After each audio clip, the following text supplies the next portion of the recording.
прямом эфире информационная программа «Вести. Чеченская Республика». Мои коллеги и я, Рамзан Абуев, готовы рассказать о самых заметных событиях к этому часу. Ассаламу алейкум. Главное сегодня. Экологически чистая энергия. Здесь на отметке 642 будет вода. Вода будет уходить через верхнюю гору отстойник. На финальной стадии возведения первая в республике гидроэлектростанция. О мощности и значимости ГЭС расскажет Валентина Густевская. Цифровая импортонезависимость.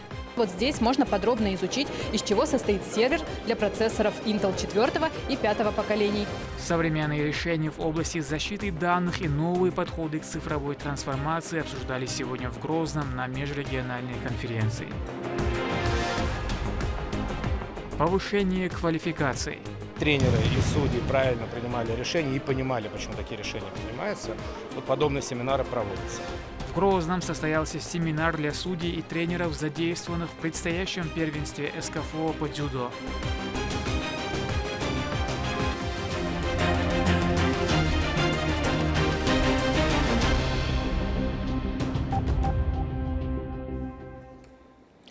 Мы всегда будем гордиться славными героическими страницами общей истории. Об этом говорится в приветственном адресе главы Чеченской Республики к участникам заседания Российского исторического общества. Сегодня в Грозном открыли региональное отделение данной ассоциации, целью которой является объединение усилий по формированию общероссийской исторической культуры и сохранению национальной памяти. О самых значимых моментах Медина Мударова. В конференц-зале Национальной библиотеки имени Абузара Айдамирова собрались известные ученые, руководители вузов, музеев и библиотек, представители общественных организаций, средств массовой информации. На заседании были рассмотрены ключевые вопросы, связанные с открытием филиала отделения Российского исторического общества в Чеченской Республике. Собравшимся зачитали приветственное слово руководителя субъекта Рамзана Кадырова. Дорогие друзья, рад приветствовать вас на открытии регионального отделения Российского исторического общества в Чеченской Республике. Наш форум собрал известных ученых, руководителей вузов, музеев, библиотек, представителей общественных организаций, средств массовой информации для формирования новых подходов к изучению истории, развития гуманитарного сотрудничества, реализации значимых патриотических просветительских инициатив. Символично, что 2024 год объявлен в Чеченской Республике годом истории, архитектуры и культурного наследия в целях сохранения исторической памяти, возрождение и привлечение внимания общественности к историко-культурному наследию чеченского народа. Разработан план, в который входит более 1000 мероприятий. Глубокое знание своей истории, уважительное, бережное отношение к патриотическому, духовному, культурному наследию Отечества позволяет делать верные выводы из прошлого. Мы всегда будем гордиться славными героическими страницами общей истории, помнить о подвиге советских воинов, сокрушивших нацизм, подаривших человечеству радость мирной жизни. Историческая память – это не только прошлое, это еще и будущее. Самые сложные уроки дает нам жизнь, особенность которой заключается в том, что если их не выучить до конца, то они возвращаются. Мы знаем, какой угрозе противостоим. Сегодня практически официальной идеологией западных правящих элит стали русофобия, расизм и неонацизм. Они направлены не только против русского, но против всех народов России. Западу, в принципе, не нужна такая большая и многонациональная страна, как Россия. Наше многообразие и единство культур, традиций, языков, этносов просто не укладываются в логику западных расистов и колонизаторов, в их жесткую схему тотального обезличивания, разобщения, подавления и эксплуатации. Уверен, что отделение Ассоциации Российского исторического общества Чеченской Республики, основанное на профессиональном, подлинно научном подходе к изучению истории, будет способствовать развитию исторического образования и противостоять попыткам фальсификации исторических фактов. Министр образования и науки Чеченской Республики Хожбау Дедаев отметил, отделение станет новой площадкой для глубокого изучения истории родного края. Мы немало смогли и делаем для Чеченской Республики, открывая новые объекты, закрепляя, создавая, открывая все новые и новые исторические факты последние годы. И, конечно же, этот вопрос мы знаем, что также он для нас большой поддержкой, для всех нас, и, конечно же, большой помощью явится. Мы знаем, последние годы все больше и все чаще упоминается в истории, правильно ее трактовки. Каждый зачитал свой доклад, освещающий важные аспекты развития науки и культурного наследия региона. В ходе заседания было принято решение о создании отделения в Чеченской Республике. Председателем Совета был единогласно избран доктор исторических наук, президент Академии наук региона Джамбулат Умаров. Руководством Чеченской Республики в лице главы Чеченской Республики Героя России Рамзана Ахматовича Кадырова предпринимаются титанические усилия по изучению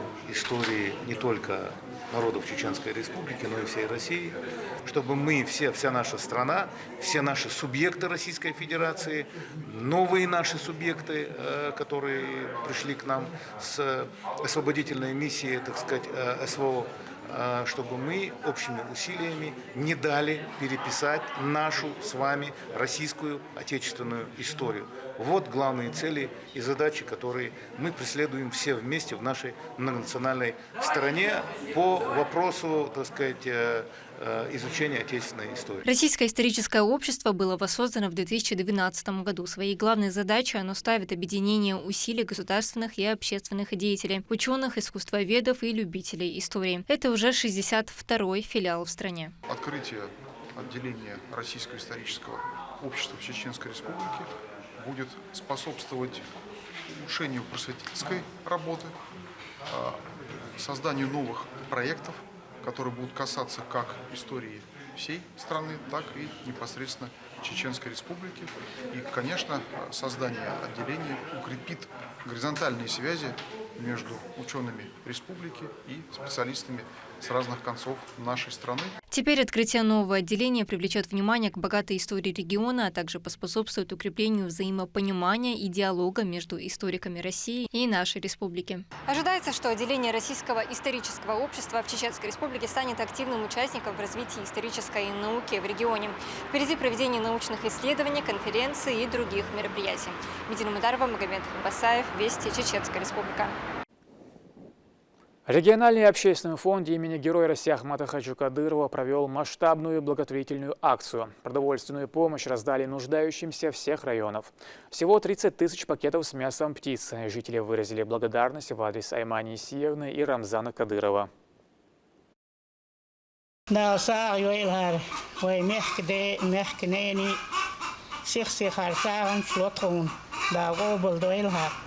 دائما تخوني ودي أشتو دي قردوش ده سوزن ده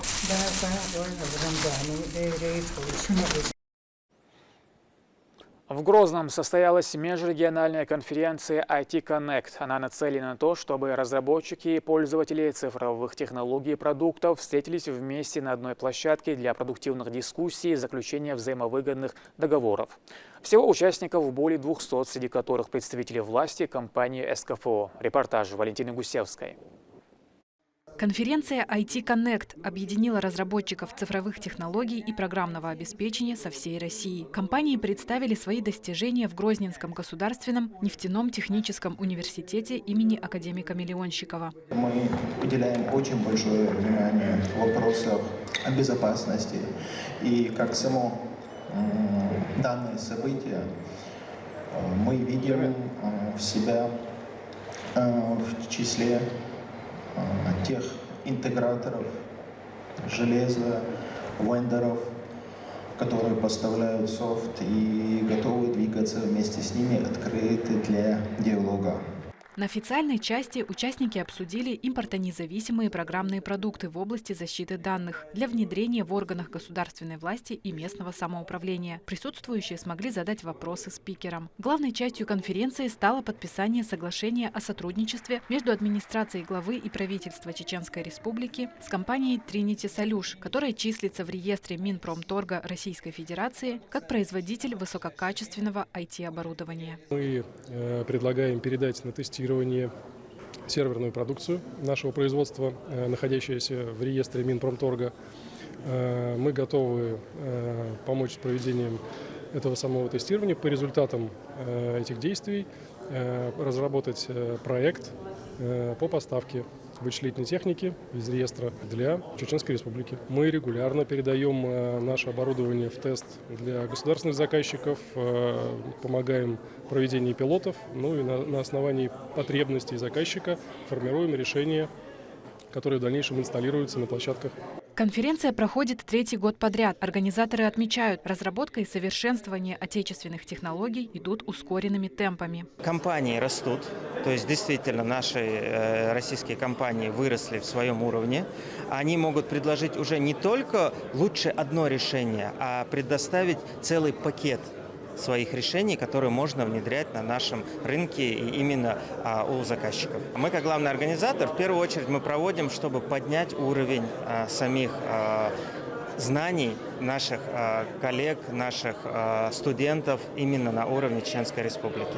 Чтобы они посвящались, что они понимали, как проводятся эти мероприятия, что на них можно узнать, что можно напрямую с производителями пообщаться, узнать, посмотреть их продукт, пощупать, вот как вы здесь видите на стендах. Помимо докладов, участники представили свои компании и разработанные продукты на демонстрационных стендах. Например, вот здесь можно подробно изучить, из чего состоит сервер для процессоров Intel 4 и 5 поколений. Используется он под разные виды задач, например, для хранения данных компаний, виртуализации 1С. Технари и айтишники со всей страны показали и другие самые современные отечественные разработки. Здесь и программы для кибербезопасности из Новосибирска, программное обеспечение из Москвы, мониторы и ноутбуки из Казани. Наши продукты в большей степени рассчитаны на использование в компаниях. Они защищают инфраструктуру компаний от утечек, от неправомерного доступа как в инфраструктуру, так и из инфраструктуры, ограничивают доступ к различным вредоносным сайтам. Мы оказываем услуги по обучению сотрудников. Также у нас есть свой киберполигон.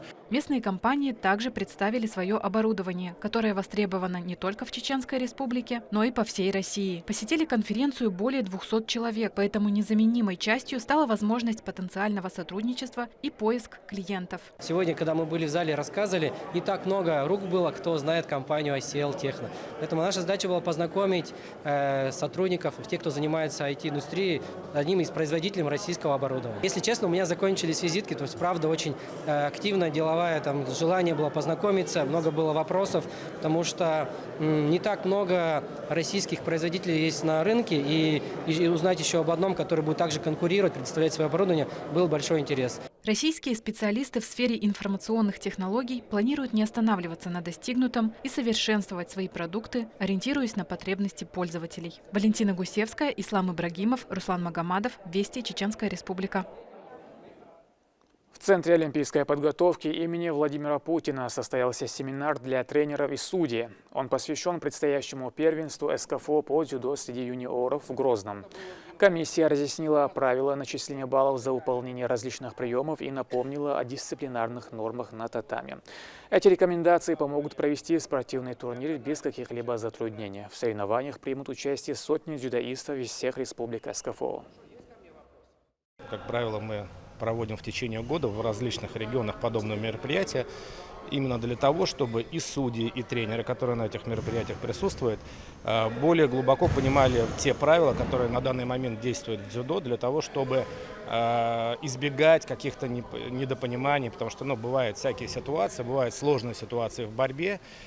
Судейская коллегия принимает определенные решения для того, чтобы и тренеры, и судьи правильно принимали решения и понимали, почему такие решения принимаются. Вот подобные семинары проводятся. Первая в республике гидроэлектростанция в Итум-Калинском районе находится на финальной стадии строительства. Она возводится на реке Аргун вблизи селения Гучум-Кале. Этот участок реки обладает значительным перепадом высоты. ГАЭС назвали башенной в честь ушкалойских башен, расположенных поблизости.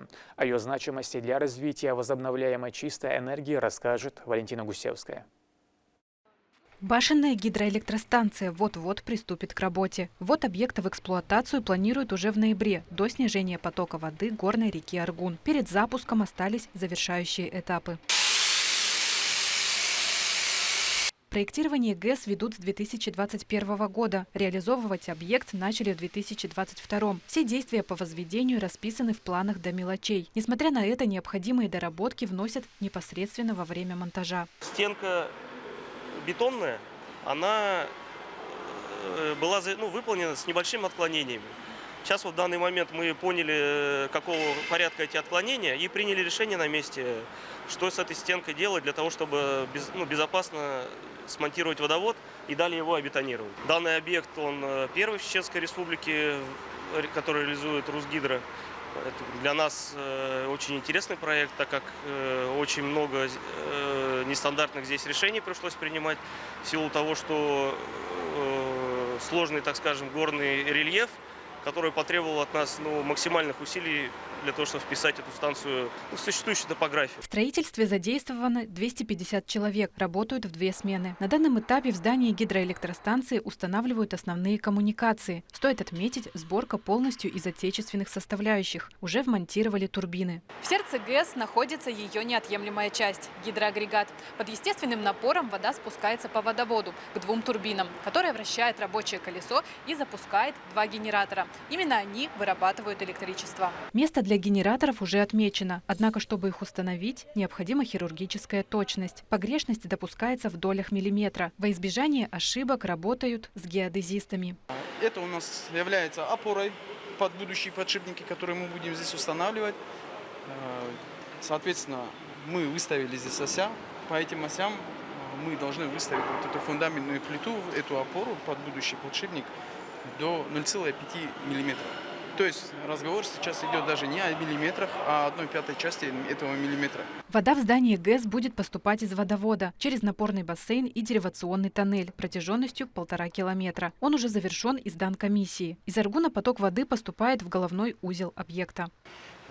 Здесь сейчас завершающий этап строительства.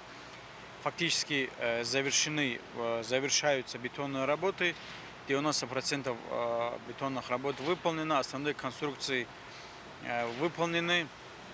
Идет монтаж гидромеханического оборудования, головного узла, пусконаладка, кранов, установка пазов, порогов, и в течение месяца все эти работы завершатся. Плотины в привычном понимании на Малой ГЭС нет. Вместо нее будет бассейн для воды. Пока что в этой зоне находится так называемая перемычка, чтобы вода из Аргуна не переливалась в тоннель. Мы сейчас начали демонтаж перемычки второй очереди, которая была возведена для производства работ по отстойнику. Отстойник уже 100% выполнен, правобережная стенка тоже 100% выполнена. Демонтаж мы уже второй ярус демонтировали. Сейчас приостановили работы для того, чтобы закончить работы по трамвайной галерее. Закончим трамвайную галерею и начнем завершение демонтажа перемычки второй очереди, что бетонной перемычкой, что земляной перемычкой, которая за нами. И, соответственно, после уже вода пойдет сюда, и здесь на отметке 642 будет вода. Вода будет уходить через верхнюю голову отстойник, от отстойника туннель. Установленная мощность Малой ГЭС 10 мегаватт. На завершающей стадии линия электропередачи в 35 киловольт. Устанавливают трансформатор. Выработанную электроэнергию направят на подстанцию в Шатой для распределения. Валентина Гусевская, Магомед Басаев, Руслан Магомадов. Вести, Чеченская Республика. К этому часу это все события. Еще больше новостей вы можете узнать на наших социальных платформах и в приложении «Смотрим». С вами был Рамзан Абуев, и пусть в вашей жизни будут только хорошие вести.